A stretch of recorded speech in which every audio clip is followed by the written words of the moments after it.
Numa cidade onde o silêncio da noite é apenas quebrado pelo sussurro do vento, um homem se vê assombrado por um mistério que transcende a compreensão humana. Conheça Carlos, cujas noites são marcadas por um terror que não conhece fronteiras entre o sonho e a realidade. Quando a cidade adormece, começa o seu pesadelo. Não é um som qualquer, é o som de uma porta sendo forçada. É uma sensação tão real que arranca do sono de qualquer um, deixando o coração em uma corrida desenfreada contra o medo. A cada noite, o coração de Carlos se torna um tambor ecoando o pavor que o invade. Seus olhos se abrem para a escuridão, mas o verdadeiro escuro está naquilo que ele sente, não no que ele vê. Não é uma vez ou outra, já são mais de 10. Sempre a mesma sensação, sempre o mesmo medo. Ele se levanta, checa a porta, mas nunca há ninguém lá. O que isso significa? A cidade onde Carlos vive é um tecido entrelaçado com histórias e lendas, algumas tão antigas quanto a própria terra. Dizem que, antes de ser uma cidade, era um lugar de encontros para os povos antigos, onde realizavam rituais sagrados e celebravam os ciclos da vida e da morte. As lendas falam de espíritos ancestrais que protegem o lugar, guardiões invisíveis que caminham entre as sombras. Contam que esses espíritos se manifestam para aqueles que têm uma conexão especial com o passado, ou para aqueles que, sem saber, atravessam os véus que separam os mundos.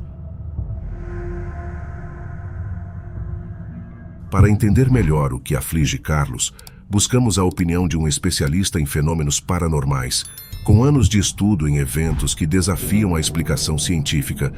Ele nos recebe em seu escritório repleto de livros antigos e artefatos misteriosos. O especialista afirma que a paralisia do sono é um fenômeno bem documentado. Durante o sono REM, o corpo fica imóvel para evitar que atuemos nossos sonhos. Às vezes, acordamos nesse estado de imobilidade, mas nossa mente ainda está vivenciando o sonho, o que pode resultar em alucinações terríveis. No entanto, o especialista diz que o que Carlos descreve vai além da paralisia do sono comum. A frequência, a intensidade e a natureza recorrente dessas experiências. Isso sugere que estamos lidando com algo que não se encaixa nos padrões normais.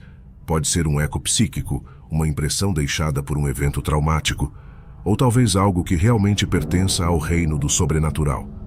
Veja, em culturas ao redor do mundo, existem relatos de visitantes noturnos, entidades que se manifestam durante a noite. Alguns acreditam que são espíritos ou demônios. Outros veem como manifestações de nossos próprios medos e ansiedades. O que é fascinante no caso de Carlos é a possibilidade de uma interação real com essas forças. Se pudermos entender o que ele está experimentando, talvez possamos desvendar um dos grandes mistérios da mente humana. Decidido a encontrar respostas, Carlos instala câmeras para capturar o que acontece enquanto ele dorme, na esperança de que a tecnologia possa ver o que seus olhos não veem. As imagens revelam algo inquietante. Uma sombra, uma distorção que não deveria estar ali. Não é possível, mas está lá, gravado para quem quiser ver. Com a verdade gravada em fita, Carlos se prepara para enfrentar o que quer que esteja à sua porta. Ele não fugirá, ele não se esconderá. Ele buscará respostas, custe o que custar. Carlos estava agora em uma encruzilhada de medo e fascinação. As gravações noturnas haviam revelado mais do que ele esperava, e cada noite trazia novas perguntas. A sombra que aparecia nas fitas era uma mancha escura contra a luz fraca da lua que entrava pela janela. Não tinha forma definida, mas sua presença era inegável. Ele decidiu que era hora de buscar ajuda externa. Carlos entrou em contato com um grupo de investigadores paranormais, conhecidos por seu trabalho com fenômenos inexplicáveis. Eles chegaram carregados de equipamentos e uma curiosidade que rivalizava com a dele.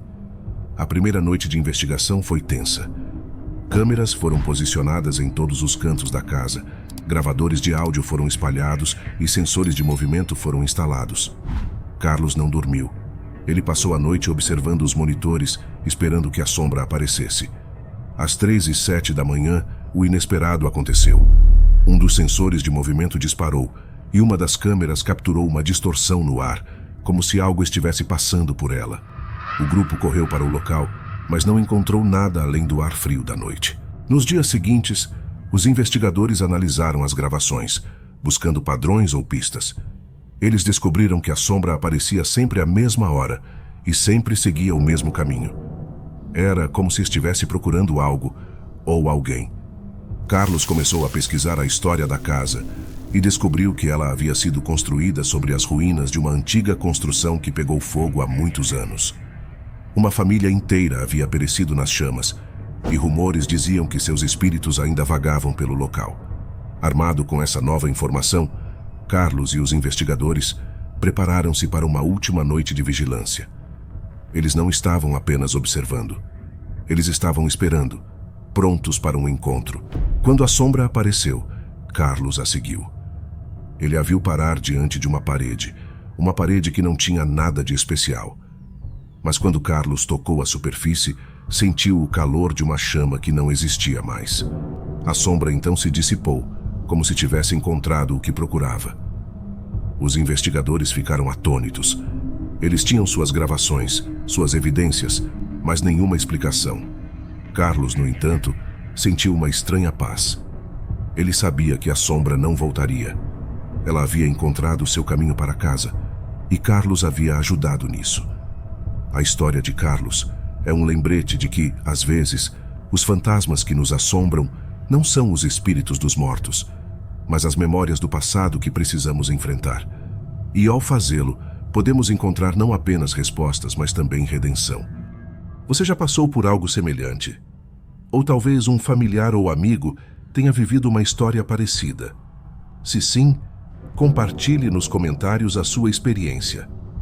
E se você curtiu o vídeo, não esqueça de deixar o seu like e se inscrever no canal. Clique em um dos vídeos que está aparecendo aí na tela. Agora,